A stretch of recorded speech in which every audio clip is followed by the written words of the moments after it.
जन्मे हैं हम, और ये सामने सैनिक, ये राजा लोग पहले भी थे और आगे भी जन्म होगा। इसे सिद्ध हो गया कि गीता ज्ञानदाता की जन्म मृत्यु होती है, स्वयं स्वीकारा है। और ये दूसरे अध्याय के 17वें श्लोक में कह रहा है कि अविनाशी तो उसको जान, खुद कह रहा है गीता ज्ञानदाता, और ये ब्रह्म बोल रहा है, ये भी कंसेप्ट क्लियर हो गया। नाश रहित यानी अविनाशी तो उसको जान, जिससे ये संपूर्ण जगत दृश्य वर्ग व्याप्त है, यानी जिसने सारे ब्रह्मांडों की रचना की है। और इस अविनाशी का विनाश करने में कोई भी समर्थ नहीं है, यानी गीता ज्ञानदाता से कोई अन्य है नाश रहित अविनाशी। अब हम अपने प्रसंग पर आते हैं। यह सिद्ध हो गया कि गीता का ज्ञान ये ब्रह्म दे रहा है। अब श्रीमद् भगवत गीता को हम समझेंगे। परमात्मा ने कहा गुण तीनों की भक्ति में ये भूल पड़ो संसारे, कहे कबीर निज नाम बिना कैसे उतरो पार। तीन देव की जो करते भक्ति, उनकी कदे न होवे मुक्ति। इन तीनों देवों की, श्री ब्रह्मा, श्री विष्णु, श्री शिव जी की जो भक्ति करते हैं, उनकी कभी मुक्ति नहीं हो सकती। ये स्वयं नाशवान है, इनकी जन्म मृत्यु होती है। थोड़ा सा और कंसेप्ट यहाँ क्लियर कर देते हैं। पुण्यात्माओं, ये तत्व ज्ञान का सूर्य उदय हो रहा है। अभी तक हमने अज्ञान अंधेरे में हम भटक रहे थे।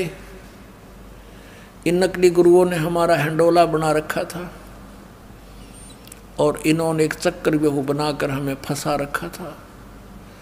कबीर परमात्मा कहते हैं नौ मन सूत उलझिया ऋषि रहे जखमार, और सतगुरु ऐसा सुलझा दे भाई उलझे ना दूजी बार।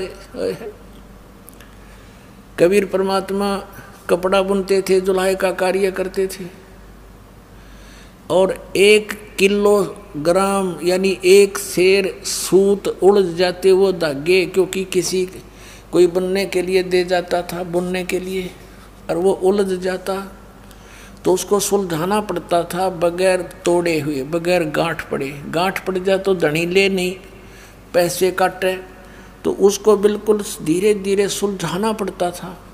और 1 सेर सूत को सुलझाने में सारा दिन लग जाता उलझे हुए सूत में। और 9 मन, 1 मन में 40 किलो यानी 360 किलोग्राम सूत को सुलझाना, उलझे हुए को। ओह, तो क्या बताते हैं कि ये आध्यात्मिक तत्व ज्ञान रूपी सूत इन अज्ञानियों ने इतना उलझा दिया था जैसे 9 मन सूत को उलझा कर डाल दे उलट पुलट करके। और कहते हैं 9 मन सूत उलझिया ऋषि रहे जखमार। इन ऋषियों का समझ में आई नहीं अभी तक। और सतगुरु ऐसा सुलझा दे उलझा ना दूजी बार। अब इस दास को परमात्मा ने भेज दिया सतगुरु बना के। सतगुरु माने सच्चा ज्ञान देने वाला, तत्व ज्ञान से परिचित। कबीर परमेश्वर ने अपनी कृपा से इस दास को या दिव्य दृष्टि दे दी के सदग्रंथों को उस परमात्मा के